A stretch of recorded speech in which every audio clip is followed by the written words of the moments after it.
Welcome back, everyone. Bryant Stone, Chief Investment Officer of Top Rank Advisors. We appreciate you guys, as always, hopping on these Wealth Wednesday episodes. And in today's episode, what we're going to talk about, which is a common question that I get a lot from my clients, is when should I retire, right? That's that elephant in the room. That's that $1 million question. A lot of times I'll get clients that come to me and say, hey, Bryant, I got $2 million. I got $3 million. I got $500,000. How much do I need to retire? Or when should I retire? Is that enough to retire? So what I always tell everyone is it depends. And it's always the answer that nobody ever wants to hear, that it depends. They always want like a quick 2-second answer. Give it to me right now. When should I retire? But it doesn't work that way, right? So when we look at financial planning, there's a lot of things that go into it. So for me, the first thing that I like to look at, number one, is what are your expenses, right? Because the expenses are going to tell a lot, right? Now, if you have $5,000 in expenses compared to $10,000 in expenses, compared to someone who has $20,000 in expenses, depending upon where you fall at in that category, is going to determine, once again, when you can retire, okay?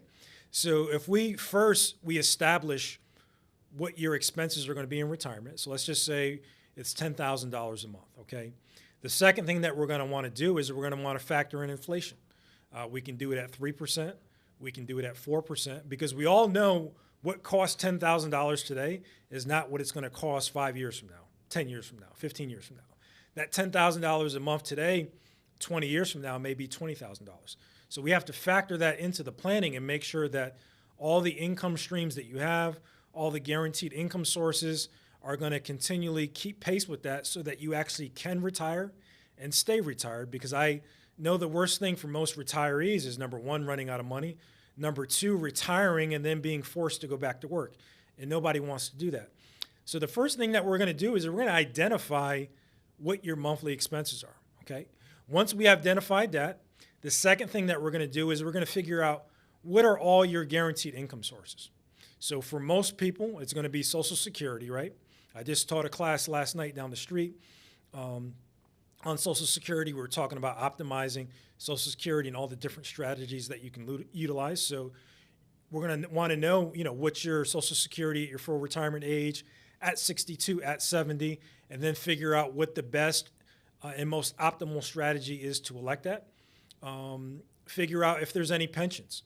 Are there any employers that you worked with over the years that did provide some type of pension, that provided some type of annuity? Did you, were you working at the military? Is there, whatever the case may be, figuring out what are all your guaranteed income sources.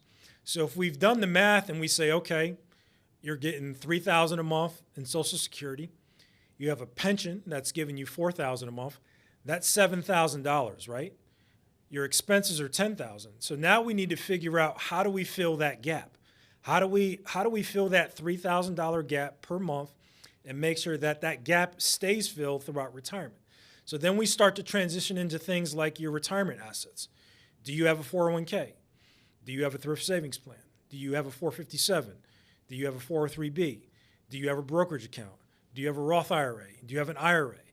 Whatever the case may be, do you have a money market? See, I can go on and on and on and on, but we have to identify what are all your investable assets, what are your savings, what type of illiquid assets that you have, whether it's, properties, investment properties, really, what are all your sources of potential income in the future?